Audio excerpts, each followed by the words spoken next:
So yeah, we're here in Dehradun in India with the Jeep. This is my first time in India. This is my 28th time in India. So D, what are we doing here? Yeah, so I guess in 1969 my grandfather bought this Willy's Jeep, a World War II Willy's Jeep. And he used to take it on all of these crazy adventures. He used to be a hunter, and my mom used to tell me all these crazy stories of him going up into the Himalayas and hunting leopards and huge boa constrictors and hunting boar. And I've always kind of loved cars, and so as I was growing up, he would kind of explain to me what the different parts were, like what the ignition was, where the exhaust outlets were, and the fuel inlets and all these things. And eventually when I was like 12 years old, he let me drive for the first time, just in the kind of compound, driving up and down.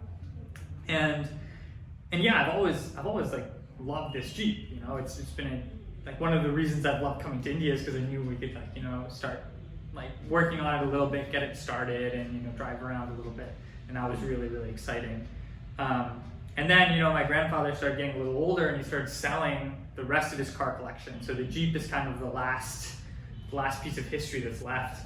And yeah, things started to align, and I guess you can kind of take over the story when we were at VIR. Yeah, I remember you talking to me, giving me kind of the history and saying, hey, my grandfather has this Jeep, how do we get it back to the US? What do you do? And at that point, we were thinking, your question was definitely along the lines of like, how do we ship it from India to the US? And I had been looking into shipping vehicles kind of around the world at that point, so I had some knowledge, but and I think I had recently visited China also.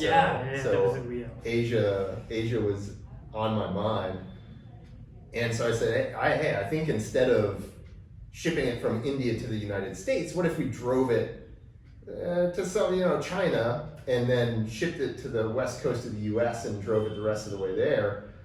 And then that kind of evolved into this, well, we're driving 2/3 or 3/4 of the way around the world.